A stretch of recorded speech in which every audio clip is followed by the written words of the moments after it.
I'm Adam Grove from Backyard Crops, and I'm about to show you something that will completely change how you think about growing food. 8 centuries ago, European monks discovered a system so powerful that it threatens an entire industry. They planted vegetables exactly once and harvested for decades. One single planting fed entire communities for 20, 30, sometimes 50 years. Then this knowledge vanished. Not because it stopped working, but because it made people independent. Today, industrial agriculture has made sure that 95% of what we grow requires replanting every single year. You're caught in a cycle. Plant in spring, harvest in summer. Buy new seeds in fall. Repeat forever. But medieval farmers broke that cycle. They planted once and fed their families for generations. Before I reveal each of these forgotten crops that Backyard Crops is bringing back to life, drop a comment below and tell me, are you ready to break free from the annual seed cycle? If you are, smash that subscribe button right now so you don't miss what's coming. This isn't just gardening advice. This is about choosing between dependency and freedom. Perennial medieval crop number 1, asparagus, the 25-year miracle. Let's start with the most famous one. Asparagus. The Romans understood something we've forgotten. Back in 200 BC, they were cultivating asparagus on an industrial scale. They built entire fleets of ships dedicated to transporting fresh asparagus from the Tiber River all the way to the Alps, where they froze it for half a year until special feast days arrived. The Roman Emperor Augustus was so impressed with how quickly asparagus could be prepared that he used it as a time measurement. He'd say, "I'll have that done faster than you can cook asparagus." When Rome collapsed, asparagus didn't disappear. Medieval monks preserved it. By 1469, every major monastery in France was maintaining asparagus beds. The technique spread slowly across Europe. England discovered it in 1538. Germany followed in 1542.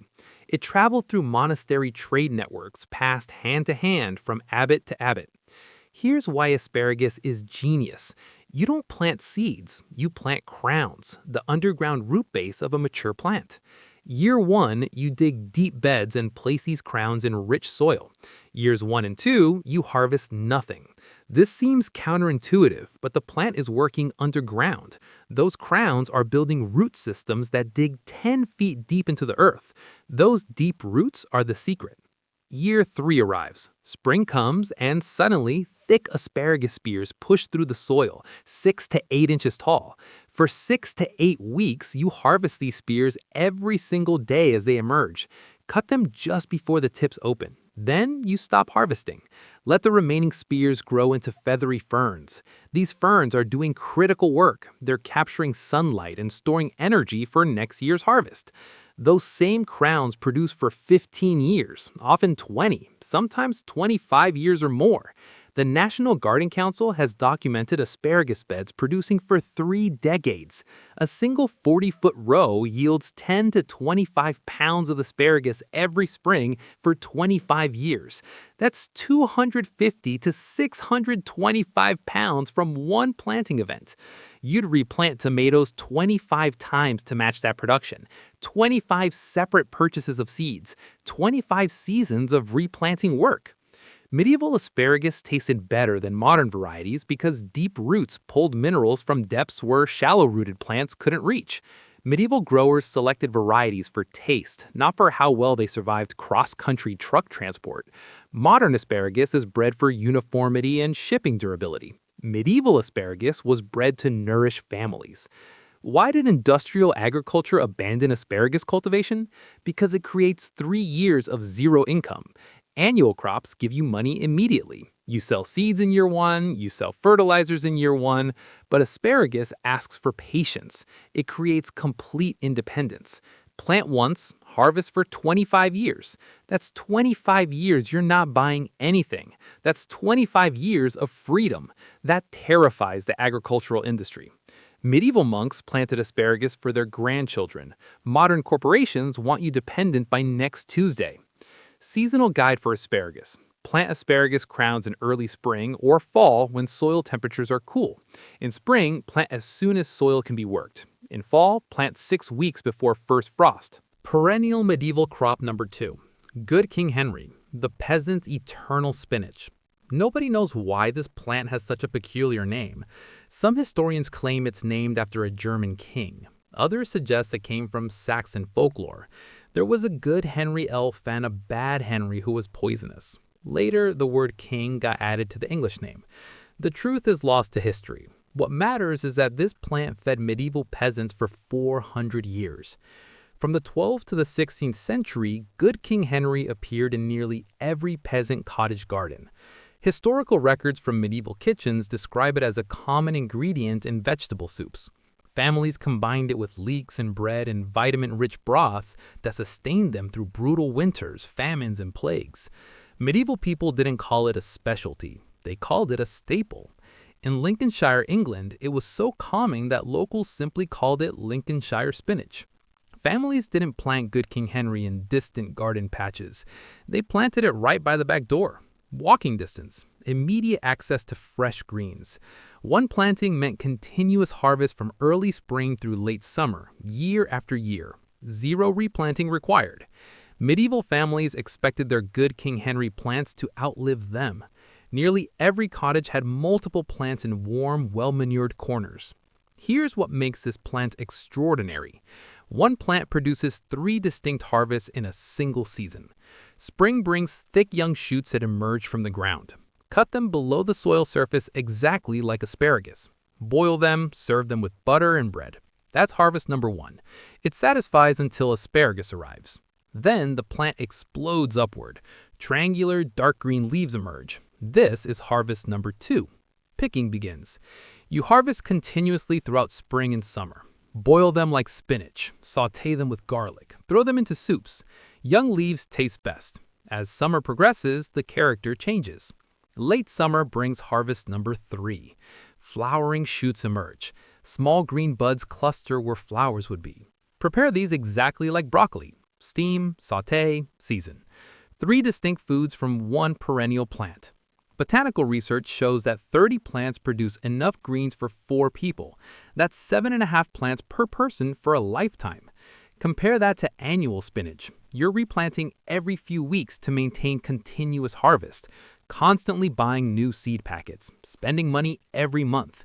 Good King Henry requires planting once. The nutrition differences are shocking. Good King Henry contains higher iron than modern spinach, higher calcium, higher vitamin C, higher protein. The reason is simple. Its roots dig 3 to 5 feet deep. Those deep roots pull minerals from subsoil layers that shallow-rooted annual spinach can't access. It's a dynamic accumulator. Deep roots pull nutrients upward. When leaves fall and decompose, they feed the topsoil. The plant doesn't just feed you, it feeds the land. Medieval villages thrived on good King Henry. Modern gardeners buy spinach seeds every spring. Then why did good King Henry vanish from cultivation? Spinach became fashionable in the 17th century. Annual spinach was easier for seed companies to sell repeatedly. Farmers who grew good King Henry became independent. They didn't need to buy seeds. They didn't need to hire labor for replanting. They didn't need to depend on corporations. By the 20th century, it nearly disappeared. It was buried intentionally. Seasonal guide for good King Henry. Start from root divisions or transplants in early spring or early fall. Plant in locations that receive at least half-day sun. Established plants provide greens throughout the growing season. Perennial medieval crop number 3, Skirret, the root that made kings demand tribute. In 1682, English agricultural writer John Warledge wrote about Skirret with almost poetic reverence. The sweetest, whitest, most pleasant of roots, he called it. He wasn't exaggerating for effect. This plant was so valuable that King Henry IV of England maintained dedicated gardens exclusively for Skirret cultivation. Not mixed vegetable gardens, dedicated Skirret gardens. Only Skirret. Travel backward through history. Roman Emperor Tiberius loved Skirret so intensely that he demanded it as annual tribute from the German territories he controlled. Centuries later, medieval Europe adopted Skirret as a staple. The Dutch named it Zuckerwortel, the Germans called it Zuckerwurzel. Both names mean exactly the same thing, sugar root. Think about medieval life for a moment. Honey was expensive. Real sugar from cane or beets was exotic, rare. available only to royalty. But Skirret provided something revolutionary, a plant that produced renewable sweetness from the earth. Every year, for decades, a peasant family could own a sweet resource that no wealthy person could monopolize. The roots taste like a combination. Imagine parsnip merged with carrot, but with vanilla undertones. Naturally sweet without any processing or refinement. Medieval cooks prepared skirret constantly. Boiled with butter and herbs, simple elegance. Roasted with olive oil, parboiled and deep-fried until crispy. Added to pies, both sweet and savory. One medieval cookbook instructed cooks to fry skirrets in oil or butter as a standalone dish. This preparation was so popular it remained fashionable through the Tudor period and continued until the 1750s. Skirret appeared on tables from peasant homes to royal palaces. Medieval cultivation followed a specific pattern. Plant skirret in spring from seed or root divisions. First-year roots grow small and edible but unimpressive. Smart farmers didn't harvest year 1, they waited. Year 2, roots become thick, sweet, and productive. The plant forms clusters of pencil-thin white roots, each 6 to 8 inches long, growing from the base like small sweet potatoes. After year 2, it produces indefinitely. Every year you harvest roots while leaving enough to regrow. Some medieval farmers reported yields actually improving in year 3 and continuing to improve for years. Nutritionally, skirret outperforms potatoes in almost every measurable way. Higher vitamins, better minerals, lower glycemic index. Potatoes spike blood sugar. Skirret doesn't. Potatoes store carbohydrates. Skirret stores them more efficiently. Critical difference for health. Potatoes came from the Americas in the 15th century. They spread through Europe in the 16th and 17th centuries. Potatoes seemed revolutionary. Higher yields per square foot, easier preparation, just peel and boil, novel, exciting, fashionable. But here's the deciding factor for industrial agriculture. Potatoes are annual. You plant them yearly, you harvest them yearly. You need to buy or save seed potatoes yearly. Dependency. Skirret is perennial. Plant once, harvest forever. Corporations can't profit from forever. By the late 1700s, skirret vanished from mainstream cultivation, buried under the potato revolution. Seasonal guide for skirret. Plant skirret seeds or root divisions in early spring when soil warms. Expect first harvest in year 2 for best quality roots. Leave some roots in ground to regenerate next season. Perennial medieval crop number 4, lovage, the plant that was a pharmacy. Imagine a plant that grows 6 feet tall, spreads 3 feet wide, and produces massive amounts of intensely flavored leaves every single year. A plant that lives 20 years or longer. Medieval monasteries cultivated this plant in their healing gardens with almost religious reverence. Lovage. Every part of lovage is useful. The leaves taste like celery, but not subtle celery, intensely flavored celery. One small sprig flavored an entire soup pot meant for 50 monks. That's how potent the flavor is. Medieval kitchens discovered they could season an entire feast using single lovage plants. Fresh leaves used in cooking, dried leaves preserved for winter. The flavor never diminished. The thick, hollow stems appeared in medieval recipes constantly. Harvested young, they were candied as sweet treats, celery-flavored candy. Strange to modern palates, medieval Europeans considered them luxuries.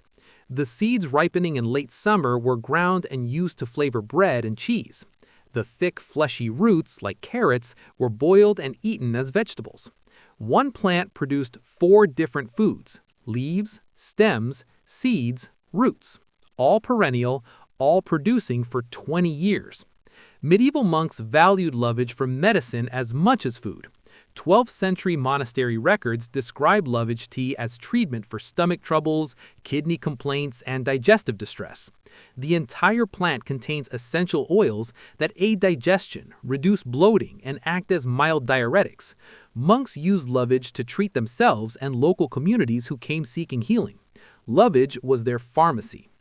The Romans knew lovage as luciticum, possibly because it grew abundantly in Liguria, Italy. They used it extensively in cooking and medicine. When Rome fell, lovage survived primarily in monastery gardens. Medieval monks recognized its value and protected it. By medieval times, lovage appeared in monastery gardens across Europe. Every monastery maintained at least several plants. Demand was constant. Fresh leaves for cooking, dried leaves for medicine, candied stems for treats, seeds for baking, roots for winter vegetables. Consider the economics. A mature lovage plant grows 6 feet tall and spreads 3 feet wide. It produces enormous leaf quantities every year. Medieval cooks used one sprig to flavor entire meals. A single lovage plant could season family meals for 2 decades.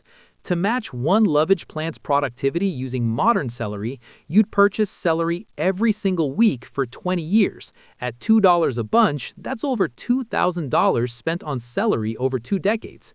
Or spend $8 once on lovage roots. Plant them, harvest for 20 years. Seasonal guide for lovage. Plant lovage root divisions or transplants in spring. Lovage prefers partial shade in hot climates. Once established, it self-seeds and requires minimal maintenance. Begin harvesting leaves in year 1. Perennial medieval crop number 5, rhubarb, the plant that outlives people. Gardeners share stories about their family rhubarb plants. One gardener's grandmother planted a rhubarb crown decades ago at an old homestead. That plant still produces, 50 years later. Still producing, still thriving. That's not exaggeration, that's rhubarb's actual nature. Medieval Europeans initially valued rhubarb for medicine. The plant originated in Asia. For centuries, rhubarb root was imported, expensive, used as medicine, as laxative, as digestive aid. By the 16th century, Europeans discovered something revolutionary. The tart stalks are edible. Not the leaves, those contain toxic oxalic acid, but the thick red or green stalks emerging every spring are safe, delicious, and productive. Once that culinary discovery spread through Europe, rhubarb became essential. Rhubarb's genius is indestructibility. Plant a crown in rich, well-prepared soil with full sun. Don't harvest year 1, let it establish deep roots. Year 2, take a light harvest, a few stalks. Let the plant continue building strength. By year 3, the plant reaches maturity. Heavy harvesting begins. Then it produces 5 to 10 pounds of edible stalks every spring for decades. In ideal conditions, 50 years or more from a single planting. The National Garden Society documents 10 to 20-year lifespans as standard, but gardeners routinely report plants outliving the people who planted them. Rhubarb tolerates extreme cold. It actually requires cold winters to thrive. The plant dies back completely in winter. All above-ground growth withers to nothing. Then spring arrives. Soil temperatures warm. Thick shoots emerge from the crown and rapidly grow into massive stalks. It's practically indestructible once established. Drought? Rhubarb survives. Neglect? Rhubarb thrives. Pests and diseases rarely trouble it. Why did rhubarb survive when so many perennials disappeared? Because it possesses a unique flavor profile that can't be easily replaced. Too distinctive, too special. Tart, fruity, complex. Nothing tastes quite like rhubarb. Plus, it's so low maintenance that even modern gardeners knowing nothing about perennial systems can keep rhubarb alive. But medieval gardeners understood something modern gardeners missed.